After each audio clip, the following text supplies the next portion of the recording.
मित्रों, महाकवि सुशील राकेश काव्यखंड समग्र से एक से मैं कविताओं का पाठ कर रहा हूँ और इस कविता के साथ आदमी की बदलती हुई नियति पर विशेष चर्चा की है। आइए देखते हैं कि किस तरह की चर्चा इसमें है। इसका संपादक डॉक्टर पवित्र कुमार शर्मा ने किया है और अवीना प्रकाशन ने इसे प्रकाशित किया है। कविता का शीर्षक है बुद्ध नियति। आदमी नसीहत में कितना हरामी हो गया है कि कुदाल की खामोशी, खेतों का अनपढ़ होना, सूरज को लीलने के पश्चात वह वही अस्तित्व चूमने की पूर्णतया कोशिश करता है जहाँ पर अग्नि दीक्षा समाप्त होकर एक दूसरे के हाथों को चबाने लगते हैं। हाँ, उस आदमी के शव को कंधे पर उठाकर ले गया, सारे रास्ते ढोलता रहा गरज। बार बार आंखों के सामने आता रहा वही आतंकपूर्ण चित्र जिसके साक्षात्कार से कोई नहीं बचता। उसे ढोने की स्थिति में जब पूर्ण हुआ तो पता चला कि दोपहर तक में उसका हरामीपन उतर कर कंधे पर आ गया है। सूरज सूझ गया है कंधा, या कि हिंसा या कि उसका सारा चरित्र। मोड़ पर उतरता है सारा चरित्र। एक नदी बहती है ठीक गहरे दिमाग में, जिसके बीच दबकर रह गया जख्मी घसीटे रिक्शे वाला। उसका उत्साह धमनियों में उठा, गिरा, उछला और फिर उसी अर्थ में भर्ती हो गया जहाँ बिस्तर पर चढ़ती हुई ब्राह्मणों की बेटियां चमार पार्क में नीलाम हो रही हैं और झुकी नीलाम आंखें चमकदार कब हो सकती हैं। एक शर्त होती है समझकर उठने की, एक शर्त होती है सन्नाटे में गिरने की। यहाँ सब अपने बिस्तर झाड़ रहे हैं, किंतु यह कोई नहीं देखता कि चौराहे वाला संग्राम क्यों दबा दिया गया, क्यों फूटा लाठी वाला कलम और कमल को पंखुड़ियों में कौन सा खून बह रहा है।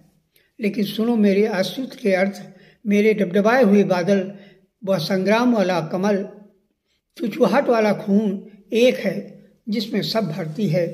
दिन शेर की मान में बैठा है, रात सितार की तरह आती है, उस लंबे अंधेरे में खड़े खड़े भर देती है। सबके पेट में एक एक सियार का बच्चा जो दिन में छुपा हुआ घूमता है, दबता है सरकार से, जिसकी मांसपेशियों में बुरी तरह भरा है कमीनापन, खुदगर्ज, जूते की बड़बड़ाहट।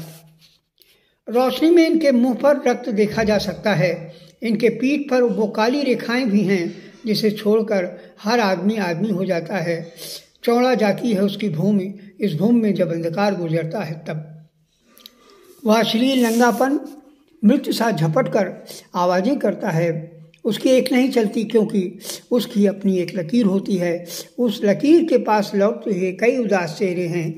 उन उदास चेहरों में घसीटे रिक्शा वाला भी है, शानदार झुर्रियाँ, बेहतरीन मौन उसकी गोद में है। यही आदत है उसकी। रहकर चुनौती देता है। ये कोई भेड़ों के बाल नहीं उगाया, काट दिया, बना लिया। अंधों के लिए कंबल वही मुफ्त मिलता है जिसे बाप ने भी पाया और बेटे ने भी। यह मुफ्त वाली दुनिया पैदाइशी हक मांगती है। बेटा हक पाता है, बाप छोड़ता है। उस हक के साथ एक जिम्मेदार स्वप्न भी उभरता है जिसे टूटे फूटे बर्तनों को लांग कर नहीं जाया जा सकता क्योंकि उसका हक है।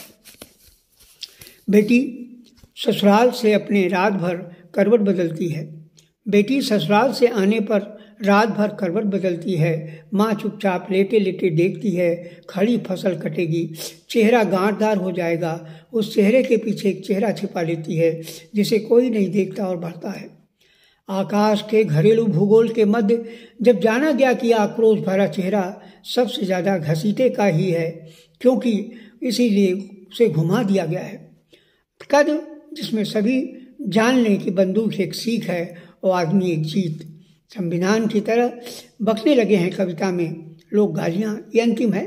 संविधान की तरह बकने लगे हैं कविता में लोग गालियाँ। कहते हैं अनुभव वाली दरार है या कि आक्रोश की क्षणिक धाराएं। ये तो वही जानते हैं जिन्हें नीले आकाश की जगह पर अच्छा लग गया है बेटे का कच्चा मांस, जिसे बड़े चाव से सुबह शाम खाते हैं, जिसे बड़े चाव से सुबह शाम खाते हैं। ये अजीब दर्दनाक परिस्थितियों पर लिखी गई कविता है, जहाँ आदमी यहाँ तक गिर जाता है कि वह नहीं ये सोच पाता कि संसार में क्या करना है और क्या नहीं करना है। जो नहीं करना है उसे ही अपनी नियति मान लेता है, और इसी को मैंने बुद्धि नियति की संज्ञा दी है।